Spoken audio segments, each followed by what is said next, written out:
just kind of get this across and go under.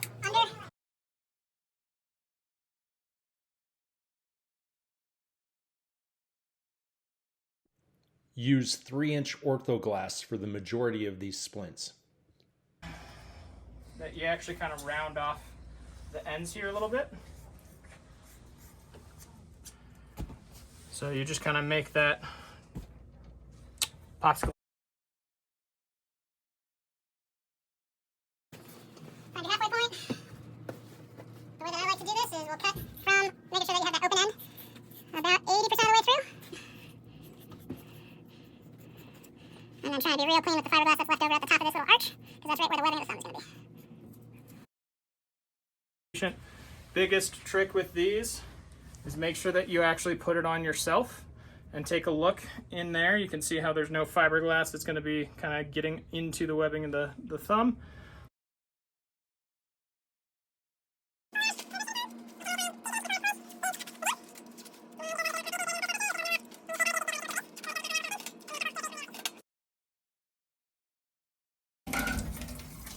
And then timing wise, try to leave it long enough that you get that nice good line, but you're not absolutely soaking this thing. And then again, this way, outside is outside, the inside stays nice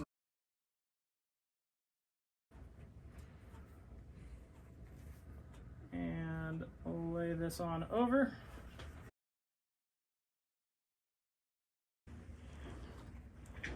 So the first ace wrap is kind of just to get things placed.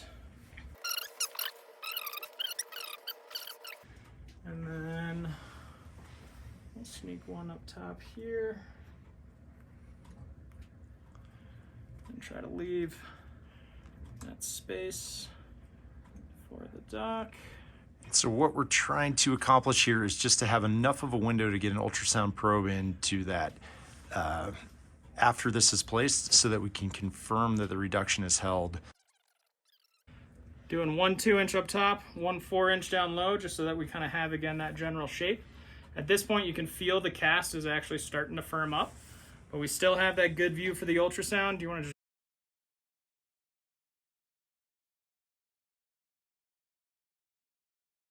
just... So you can bring your knee up like this to give that third point, and then these two are just pushing together like this.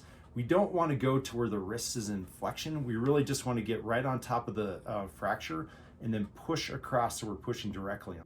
This is another key point that we've alluded to a couple times. We do not want to bring the wrist into flexion. You can cause some damage to the median nerve if you do that, which runs through the carpal tunnel. If you flex the wrist, you're not putting pressure on the distal radius, you're just moving the wrist joint.